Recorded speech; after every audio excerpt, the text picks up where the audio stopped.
ये जो भ्रमर गीत है, इसको व्याज स्तुति कहते हैं। इस पर भी मैंने सप्त गीतों पर जब कथा की थी तब भ्रमर गीत भी पूरा कहा था। तो भ्रमर गीत में ठाकुर जी, व्याज स्तुति का मतलब है तो स्तुति, लेकिन निंदा करते हुए स्तुति कर रहे हैं। एक बार कुम्मन दास जी ने करी थी एक राजा की। एक राजा पीछे पड़ गया, उनके बोले मुझे भैरव राग सुनाओ, भैरव राग सुनाओ, भैरव राग सुनाओ। कुम्मन दास जी बोले ये राग नहीं है, राजाओं के लिए नहीं गाते, हम ठाकुर जी के लिए गाते हैं। बोले नहीं मुझे तो सुननी है। पीछे पड़ गया। रोज अपने सैनिक सिपाही भेज दे। कुम्मन दास जी बोले आज याकू भैरव राग ही सुना के आऊंगा। राग सुनाने गए फतेहपुर सीकरी। राजा के यहां जाकर के राजा ने अपने सब बड़े बड़े मित्र बुला रखे थे। बोले ऐसा गायक नहीं सुना होगा आपने, ऐसा स्वर नहीं सुना होगा, देखो मैंने बुलाया है इनको गोवर्धन से। कुम्मन दास जी बोले आज्ञा करें, मुझको जल्दी पहुंचना है गोवर्धन, क्या सुनाना है जल्दी सुना के जाऊंगा। बोले राग भैरव सुनाओ। अब तो महाराज राग भैरव तान छेड़ दी। जैसी भैरव तान छेड़ी, कुम्मन दास जी बैठ गए। बैठ करके उन्होंने गाना शुरू किया। बोले राजा ने कहा है राग भैरव सुनाओ, गाना क्या, ये तो मैं स्वतंत्र हूं, सुनाऊंगा राग भैरव, लेकिन राजा की निंदा करते हुए सुनाऊंगा। भगत को कहा सीकरी सो कान, आवत जात पन्हैया टूटी, बिसर गयो हरि नाम। भगत को कहा सीकरी सो कान। आज हमारे संपूर्ण जीवन का सबसे काला दिन है, कुम्मन दास जी कह रहे हैं। राजा बोला क्यों? बोले जाको मुख देखत दुख लागत, ताको करन पड़ी परिणाम। कुंभन दास लाल गिरधर बिन, और न दूसरो कान। भगत को कहा सीकरी सो कान। राजा अपनी लाज बचाने के लिए अब क्या करे? इनने तो कह दी पूरी, मेरी मिट्टी मिला दी पूरी, सबके सामने क्या क्या बोल रहे हैं। आवत जात पनैया टूटी, हमारी पनैया टूट गई हैं, तेरी वजह से आज हरि नाम नहीं बोला हमने। क्यों? पैरन में छाले पड़ गए, पनैया टूट गई। राजा ने अपनी लाज बचाने के लिए कहा महाराज दक्षिणा बताओ क्या दूं। कुम्मन दास जी बोले जो मांगूंगा सो दोगे।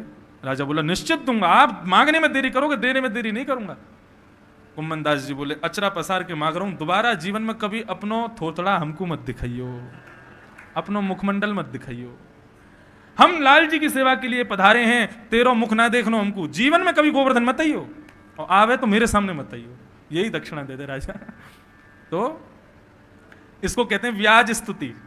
करी तो स्तुति, लेकिन उसमें राजा की खूब निंदा करी। ऐसे ही किशोरी जी यहां पर व्याज स्तुति कर रही हैं, ठाकुर जी की स्तुति गा रही हैं, लेकिन खूब सुना सुना के कह रही हैं तुम तो ऐसे हो, वो तो ऐसा है, वो तो ऐसा है। सब बात कहते कहते महाराज अंत में श्री उद्धव जी महाराज ने जाकर के समस्त गोपियों को प्रणाम किया, और प्रणाम करते हुए श्री उद्धव जी ने भगवान का पत्र सुनाया। ये बहुत जरूरी सुनने लायक विषय है। इसको सुनकर के सीधे हम तो सोच रहे थे पता नहीं कहां तक कथा पहुंचेगी, लेकिन आज हमसे दो चार लोग बोले भैया ठाकुर जी क्वारो मत रहने दियो, ब्याह तो कर ही दियो ठाकुर जी को, ठाकुर जी क्वारे नहीं रहने चाहिए। मैं ठीक है, ठाकुर जी ने जो पत्र लिखा है गोपांगनाओं के लिए वो सुनिए, ये जरूरी है सुनना। क्या कह रहे हैं?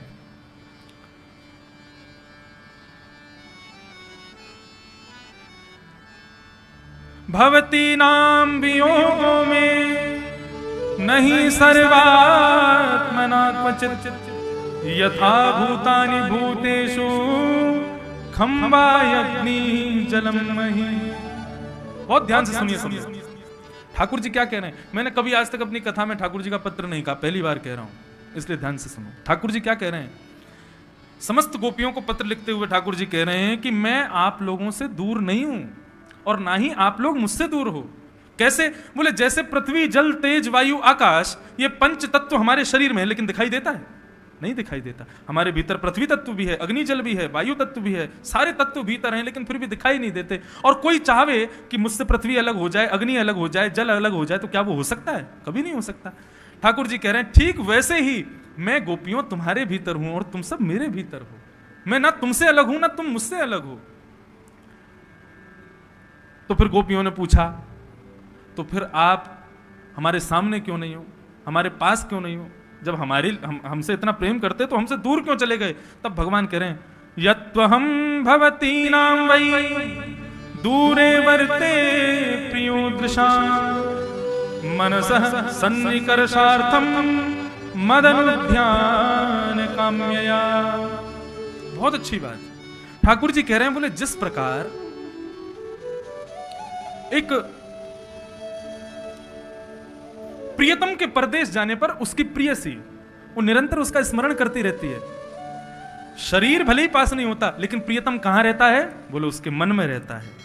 ऐसे ही ठाकुर जी गोपियों को कह रहे हैं कि मैं तुम्हारे पास शरीर से नहीं रहना चाहता, मैं तुम्हारे मन में रहना चाहता हूं, तुम्हारे चित्त में रहना चाहता हूं।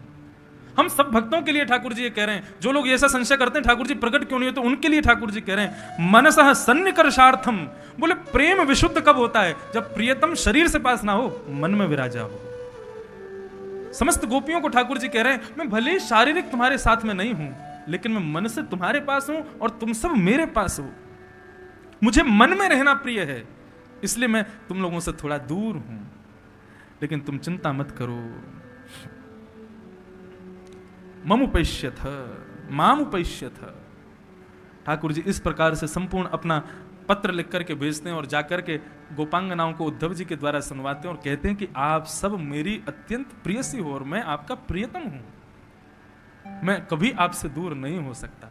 ये बात सदैव याद रखना। इस प्रकार ठाकुर जी ने पत्र लिखवा करके भिजवाया। ऊधो सूधो है चलो सुन गोपिन के बोल, ज्ञान बजाई डुमडुमी प्रेम बजायो ढोल। उद्धव जी गोपियों की बात सुनकर के ऊधे सूधे है गए, ऊधो सूधो है गए। उद्धव को हमारी ब्रज भाषा में ऊधो को मतलब रे उल्टा, ऊधो सूधो है चलो सुन गोपिन के बोल। 6 महीने कब व्यतीत हो गए उद्धव जी को पता ही नहीं चला। और श्री उद्धव जी महाराज 6 महीने बाद ठाकुर जी के पास गए। ठाकुर जी के पास जाके खूब सुनाने लगे, अरे क्या बिगाड़ा गोपियों ने, राधा रानी ने सबको छोड़ छाड़ के यहाँ मथुरा में बैठे हो, चलो मेरे साथ वापस वहीं ब्रज में रहेंगे। ठाकुर जी महाराज बोले उद्धव अपने नेत्र बंद कर। नेत्र बंद किए, बोले खोल के देख। जैसे ही खोल के देखा समस्त गोपांगनाएं ठाकुर जी के पास वहीं प्रकट हो गई। बोले मुझसे जो प्रेम करते हैं वो कभी मेरे से दूर नहीं रहते, भले ही शारीरिक हमारा सामिप्य ना हो लेकिन मानसिक सामिप्य हमारा सदैव रहता है। इस प्रकार श्री उद्धव जी महाराज के द्वारा गोपियों को ठाकुर जी ने सुख प्रदान किया।